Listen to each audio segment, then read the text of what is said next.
Mga ka-SS, tigil muna kayo dyan. Kung miyembro ka ng SSS, kailangan mong marinig to ngayon na may deadline na bukas at kapag nalamangan ka, goodbye na sa libu-libong piso na allowance mo. Oo, totoo yan. Bukas na ang huling araw para makuha mo yung special allowance na yan. Ang dami kong nakikitang SSS members na walang alam tungkol dito. Tapos magugulat na lang sila na tapos na pala ang deadline. Sayang naman yung contribution mo ng ilang taon ba? Alam mo ba kung magkano yung allowance na yan? Malaki yan, pang grocery, pang tuition, pang emergency. Pero mawawala lahat yan kung hindi ka kikilos ngayong araw na ito. Hindi bukas, hindi mamaya. Ngayon, dito sa video na ito, ituturo ko sa step by step kung ano ang kailangan mong gawin, ano ang mga dokumento na isubmit mo, saan mo dadalhin at paano mo mapapabilis ang proseso. May mga tips din ako para siguradong approved ka agad. Walang komplikado, diretsahan lang. Kapag hindi mo pinanood ang video na ito hanggang dulo, ikaw lang ang magsisisi. Ang daming tao na late na nang malaman, huwag kang maging isa sa kanila. Kaya ngayon na ilike mo na itong video para tandaan mo lahat ng detalye, tara bantayan natin yung benepisyo mo. Simulan na natin. Okay, so nandito ka pa rin, ibig sabihin seryoso ka talagang protektahan ng benefits mo sa SSS? At tama yan kasi alam mo ba na maraming Pilipino ang nawawalan ng libu-libong piso every year dahil lang sa kakulangan ng information? Hindi sila aware sa mga deadlines, hindi nila alam kung saan pupunta, at sa huli, sila ang talo. Pero, hindi ka magiging isa sa kanila kasi nandito ka ngayon at tutulungan kita na ma-secure lahat ng entitled ka na benepisyo. Magsimula tayo sa pinaka-importanting tanong. Ano ba talaga unong allowance program na to at bakit kailangan mong mag-alala tungkol sa deadline na bukas? Tignan mo ang SSS, hindi basta-basta nag-a-announce ng ganitong mga programa sa malaking paraan. Minsan nakasulat lang sa website nila, minsan nakapost sa mga provincial offices, at maraming beses ang mga members ay nalaman na lang na may ganito pala nung tapos na ang lahat. Kaya nga importante na updated ka palagi at yan ang rason kung bakit ginawa ko unong video na to para sa'yo. Ang allowance program na to technically ay parte ng Enhanced Benefits Package ng SSS para sa mga qualified members. Hindi ito basta tulong lang ha, ito ay karapatan mo bilang contributor. Isipin mo ilang taon ka nang nagbabayad ng contribution mo. Bawat sweldo mo may kaltas para sa SSS, di ba? Kaya dapat lang na makuha mo lahat ng benepisyo na para sa'yo. Ang problema nga lang may mga conditions at requirements na kailangan mong tuparin at ang isa sa pinaka-critical na parte ay ang deadline na bukas na nga. Pakinggan mo to ng mabuti kasi ito ang eksaktong nangyayari sa mga SSS members ngayon. Merong specific allowance program na nag-open nung nakaraang buwan. Ang programa na ito ay designed para tumulong sa mga active at eligible members na may emergency financial needs. Pwedeng gamitin to para sa medical expenses, educational assistance, o kahit anong urgent financial requirement mo. Ang problema, limited lang ang slots at limited ang period kung kailan pwedeng mag-apply. At ngayong nagsasalita ako sa'yo, isang araw na lang ang natitira. Tingnan natin kung sino ang qualified. Una sa lahat, kailangan mong active member ka ng SSS. Ano ibig sabihin ng active? Ibig sabihin, within the last 6 months, may contribution ka. Hindi pwedeng matagal ka nang hindi nagbabayad tapos biglang apply ka lang. Kailangan updated ka sa payments mo. Pangalawa, kailangan mong hindi ka nakakuha ng same benefit within the last 12 months. Ibig sabihin kung sakali mang may nakuha ka ng similar allowance last year, baka hindi ka na eligible sa bow round na ito. Pangatlo, kailangan mong kumpleto ang required documents mo at dito pumapasok ang mabigat na parte. Ano ba ang mga dokumentong kailangan mo? Simulan natin sa basic. Kailangan mo ng valid ID. Hindi pwedeng expired. Hindi pwedeng blurred ang picture. Hindi pwedeng damaged. Kailangan crystal clear, walang problema sa verification. Pwedeng government-issued ID like driver's, license, passport, postal ID, or kahit SSS ID mismo kung meron ka. Pangalawa, kailangan mo ng SSS number mo. Obvious yan, pero maraming tao ang hindi mahanap ang SSS number nila kasi nakalimutan kung nasaan ang card or naiwala na. Kung wala ka ng physical card, pwede mong i-verify online through SSS website or pumunta sa nearest branch para makuha ang number mo. Pangatlo, at ito ang madalas na nakakalimutan ng mga tao, kailangan mo ng proof of contribution. Ano yan? Pwedeng recent payslip na may SSS contribution, pwedeng certification from your employer o pwede ring printed records galing mismo sa SSS online portal mo. Bakit importante to? Kasi kailangan nilang ma-verify na totoong ngang active contributor ka at hindi lang basta nag-claim na member ka. Pang-apat, kailangan mo ng proof of identity beyond the ID. Minsan hinihingi nila ng additional documents like birth certificate or marriage certificate para sa verification purposes lalo na kung may discrepancy sa records mo.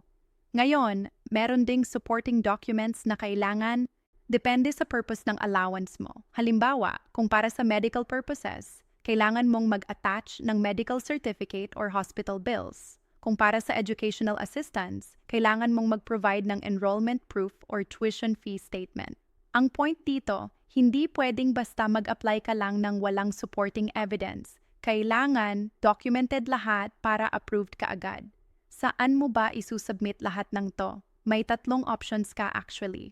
Una, pwede kang pumunta directly sa SSS branch na malapit sa'yo. Advantage nito, nakikita mo firsthand kung ano ang nangyayari sa application mo. Pwede kang magtanong ng mga questions at usually mas mabilis ang processing kung nandun ka mismo. Disadvantage lang, mahabang pila lalo na ngayong malapit na ang deadline. Expect mo na maraming tao ang rush na mag-submit ngayong last minute. Pangalawa, pwede mong isubmit online through SSS portal. Mas convenient ito kasi hindi ka nalalabas ng bahay, pero kailangan mong siguruhing maayos ang upload ng documents mo. Hindi pwedeng blurred, hindi pwedeng malay ang file format. Kailangan PDF or JPEG ang files mo at hindi hihigit sa specified file size. Pangatlo, may mga authorized collection centers na tumatanggap ng SSS documents. Pwede mong i-drop off doon pero make sure na verified na authorized yung center para walang problema. Ngayon, usapang deadline na. Bakit ba bukas ang deadline at hindi pwedeng mag-extend? Tignan mo. Ang SSS ay government agency na sumusunod sa strict budget at fiscal year schedules. Kapag nag-announce sila ng program with specific timeline, hindi basta-basta pwedeng mag-extend yan kasi may budget allocation na nakaset para sa period na yan. Once na nag-close ang window, close na talaga. Walang extension, walang exemption. Maraming tao ang nag-assume na pwedeng mag-extend kasi government naman. Pero sa reality, mas strict pa nga ang government agencies pagdating sa deadlines kasi audit lahat ng transactions nila. Ano bang mangyayari kung nalamangan ka ng deadline? Simple lang. Hindi ka makakakuha ng allowance period kahit gaano ka pa ka-qualified, kahit kumpleto ang documents mo. Kapag late ka ng 1 day lang, rejected ka agad. Walang second chances dito. At ang masakit pa, hindi mo na alam kung kailan ulit mag-o-open ang similar program. Minsan once a year lang, minsan hindi na nauulit. Kaya ang opportunity na to ngayon lang at sayang naman kung papalampas mo. Let me share sao ang real stories ng mga taong nalamangan ng deadline. May kakilala ako. Let's call her Ate Marie.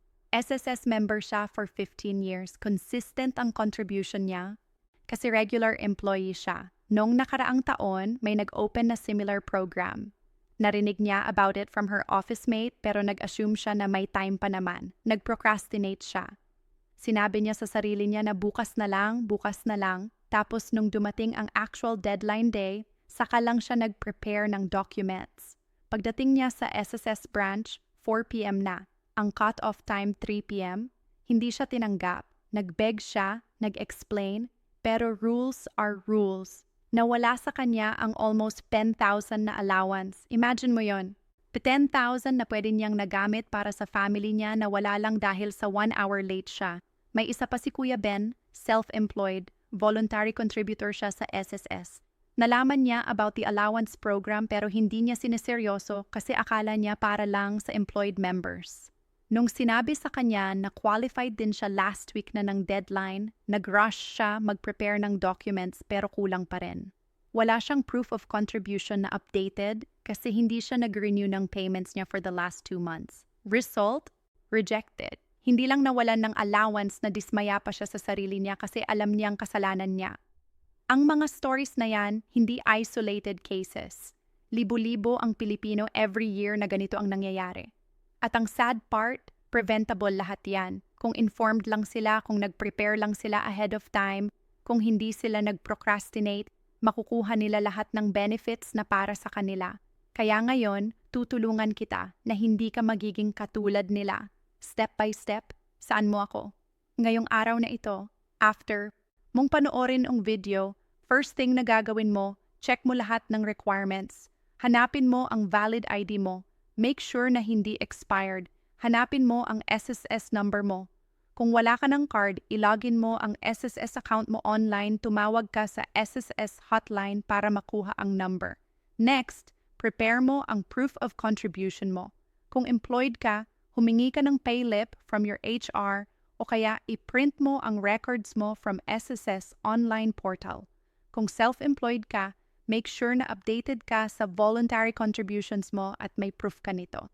Pagkatapos, i-organize mo lahat ng supporting documents depende sa purpose ng allowance mo. Kung medical, prepare mo ang medical certificates. Kung educational, prepare mo ang enrollment proof. I-scan mo lahat ng documents na or take clear pictures using your phone. Make sure na readable, walang shadows, walang blurred parts. Save mo sa phone mo or sa USB drive para madali mong ma-access. Ngayon, decide ka kung saan mo isusubmit. Kung pipiliin mo ang online submission, mag-login ka na ngayon sa SSS portal mo. Kung hindi ka pa naka-register, mag-register ka na ngayon. Huwag mo nang antayin ang bukas kasi baka mag-encounter ka pa ng technical issues. Kapag naka-login ka na, hanapin mo ang section para sa allowance program. Usually, naka-indicate yan sa announcements or special program section. Sundin mo lahat ng instructions doon. I-upload mo ang documents mo one by one. After mong i-upload, double-check mo kung na-upload talaga. Minsan kasi may error na akala mo naka-upload na pero hindi pala.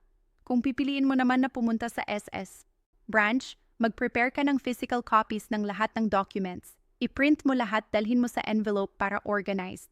Pumunta ka ng maaga mga 7 a.m. kung kailan nag-o-open ng branch. Huwag kang pupunta ng hapon kasi sigurado sobrang haba na ng pila noon. Magdala ka ng water, magdala ka ng snacks kasi baka matagalan ka, magdala ka rin ng extra ballpen, papel at folder. Minsan kasi may additional forms na kailangan mong i-fill up doon. Pagdating mo sa branch, punta ka agad sa information desk. Itanong mo kung saan ang section para sa allowance program. Minsan kasi may separate window para doon. Makipila ka sa tamang pila. Habang naghihintay, review mo ulit lahat ng documents mo. Make sure na kumpleto at walang kulang. Kapag dating na ng turn mo, pakita mo lahat ng documents mo, maging polite ka sa staff. Alam ko minsan napaka-hassle ng proseso, minsan napakabagal ng service, pero remember ang staff ay tumutulong lang din sa'yo. Kung may question sila, sagutin mo ng honest. Kung may additional requirement, sila, comply ka agad. After mong isubmit, humingi ka ng acknowledgement receipt. Ito ang proof mo na nag-submit ka ng application. Bantayan mo ang number na yan kasi yan ang gagamitin mo para i-track ang status ng application mo. Usually, within 5 to 7 working days, may update na kung approved ka o may additional requirements pa. Kung approved ka, ibibigay sa'yo ang details kung paano mo makukuha ang allowance, kung saan mo kukunin at kailan available. Pero huwag kang kampante pagkatapos mong mag-submit. Follow up mo ang application mo. After 3 days, i-check mo online or tumawag ka sa SSS para i-verify kung nandoon na ang application mo sa system. Minsan kasi may delay sa processing or baka may document na hindi na-upload ng maayos. Better na malaman mo agad para may time ka pa to correct it. Ngayon, alam kong may mga doubts ka pa rin. Alam kong may mga tanong kang tumatakbo sa isip mo. Let me address some common questions na naririnig ko. Una, legit ba talaga onong program na to o scam? Legit to. Pero kailangan mong mag-verify sa official SSS channels. Huwag kang maniwala sa mga text messages or calls na nagsasabing SSS sila at kailangan mong magbayad ng processing fee. Ang SSS ay hindi humihingi ng dagdag na bayad para sa mga benefit programs. Lahat ng information ay available sa official website nila na sss.gov.ph. Pumunta ka lang doon, verify mo ang announcement. Kung walang announcement, ibig sabihin scam yon. Pangalawa, magkano ba talaga ang allowance? Depende yan sa kategory mo at sa eligibility mo. May minimum at maximum amount. Usually, umabot ng 5,000 to 20,000 depende sa circumstances mo. Pero hindi guaranteed na makukuha mo ang maximum. Depende sa evaluation nila sa application mo. Pangatlo, pwede ba akong mag-apply kahit hindi ako employed ngayon? Pwede basta voluntary contributor ka at updated ang contributions mo. Hindi requirement na employed ka. Ang important active member ka. Pang-apat, ano mangyayari kung may pending loan ako sa SSS? Generally, hindi naman dapat maka-affect yan sa eligibility mo sa allowance program. Basta updated ka sa loan, payments mo. Pero kung delinquent ka sa loan, baka mag-encounter ka ng issues. Better na bayaran mo muna ang areas mo bago ka mag-apply. Panglima, pwede ba akong mag-apply in behalf ng ibang tao? Technically, pwede kung may authorization letter at valid documents from that person. Pero mas better na siya mismo ang mag-apply para walang complication. Ngayon, gusto ko ring i-emphasize sa'yo na hindi lang ito tungkol sa allowance program na ito. Ang mas bigger picture dito ang importance ng pagiging updated sa lahat ng SSS programs at benefits. Alam mo ba na may mga benefits ka na hindi mo alam? May sickness benefit, maternity benefit, disability benefit, retirement benefit, funeral benefit, at marami pang iba. Ang problema, maraming Pilipino ang hindi aware kung paano mag-avail ng mga to. Kaya nawawala sa kanila ang libu-libong piso na dapat ay kanila na. Halimbawa, ang sickness benefit. Kung na-confine ka sa hospital for at least 4 days, may right kang mag-claim ng sickness benefit from SSS. Pero kailangan mong mag-submit ng claim within a specific period. Kung lampas ka sa period, wala na. Same with maternity benefit. Kung buntis ka, may right kang mag-claim ng maternity benefit na equivalent to your average daily salary credit multiplied by the number of days you're entitled to. Pero kailangan mong mag-file ng claim before or after giving birth within the allowable period. Ang point ko, knowledge is power. Ang pagkakaroon mo ng information ay ang key para makuha mo lahat ng benefits mo. At hindi ka pwedeng umasa na ibibigay lang sa unang SSS lahat ng information. Kailangan mong maging proactive. Kailangan mong mag-research, magtanong, mag-verify. Kaya nga importante ang mga ganitong videos kasi nagpi-provide ng information na kailangan mo. Gusto ko ring i-share sa'yo ang importance ng pag-maintain ng good records. Siguraduhin mong naka-file lahat ng SSS documents mo. Gumawa ka ng folder, physical or digital, kung saan mo lalagay lahat ng SSS-related papers mo. Your contributions, your claims, your receipts, lahat. Kasi kapag dumating yung time na kailangan mo mag-claim ng benefit, you need to have easy access sa lahat ng iyan. Hindi pwedeng magpanik ka at maghanap pa kung nasaan ang mga papers mo. Isa pang tip, i-update mo palagi ang contact details mo sa SSS. Make sure na current ang address mo, current ang phone number mo, current ang email mo, kasi minsan may important announcements or updates na ipapadala sao ng SSS. Kung outdated ang details mo, hindi mo mare-receive yung mga yon. Tapos magugulat ka na lang na may deadline na pala or may kailangan palang gawin. Ngayon, alam kong mahaba na ang video pero kailangan kong makover lahat ng important points para fully equipped ka. Let me give you a final checklist na pwede mong gamitin. Una, valid ID. Check. Pangalawa, SSS number. Check. Pangatlo, proof of contribution. Check. Pang-apat, supporting documents. Check. Panglima, mode of submission decided. Check. Pangim, nakaschedule na ang submission bukas. Check. Pangpito, may acknowledgement receipt after submission. Check. Pangwalo, nakaset ang follow-up after 3 days. Check. Kung lahat ng yan ay check, you're good to go. Pero kung may kahit isang item na hindi mo pa na-accomplish, gawain mo ngayon. Huwag mo nang antayin. Remember, bukas na ang deadline. Walang tomorrow of tomorrow sa case na to. Gusto ko ring sabihin Sao na I'm proud of you kasi nandito ka pa rin. Pinapanood mo pa rin onong video hanggang dulo. Ibig sabihin seryoso ka sa pag-secure ng future mo at ng family mo. At yan ang tama. Kasi sa panahon ngayon, kailangan nating maging smart sa finances natin. Kailangan nating maximize lahat ng opportunities na available sa atin. At ang SSS benefits yan ay isa sa mga yon. Huwag mong isipin na ang SS ay simpleng government agency lang. Ang SS ay security blanket mo. Ito ang safety net mo kung sakaling may emergency. Ito ang retirement fund mo in the future. Ito ang proteksyon ng family mo kung sakaling may mangyari sa'yo. Kaya importante na ma-maximize mo lahat ng benefits nito. At sa lahat ng sinabi ko, ang pinakamahalaga, action. Kailangan mong kumilos. Kailangan mong mag-take ng steps. Pwede kang manood ng libong videos.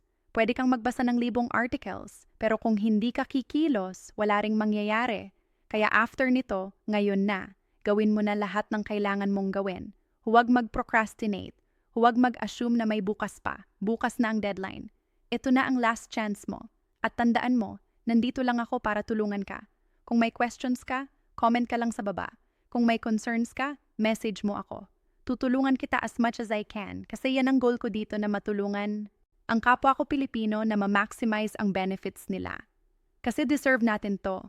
Deserve nating makuha lahat ng para sa atin. Nagtrabaho tayo, nag-contribute tayo, kaya dapat lang na ma-enjoy natin ang fruits ng labor natin. So ayun, nandulo na tayo ng video. Sana nakatulong ang information na to. Sana ngayon mas clear na sa'yo kung ano ang kailangan mong gawin. At sana gumawa ka ng action today, ngayon na para bukas. Ready ka na. At bago ko tapusin, alam ko sinabi mo na sa'yo earlier, mag-like ka na ng video na to. Kailangan ko ng tulong mo para maabot pa natin ang mas maraming SSS members na dapat makaalam ng information na to. Bawat like ay tumutulong para mas maraming tao ang makakita ng video na to. Kaya please, kung nakatulong sa ang video, click mo na yung like button. At kung gusto mong ma-update sa future SSS announcements at tips, isubscribe mo na rin ang channel ko at i-click ang notification bell. Salamat sa panunood at good luck sa application mo. Kaya mo yan, makukuha mo i-allowance na yan. Magtiwala ka lang at gumawa ng action hanggang sa next video.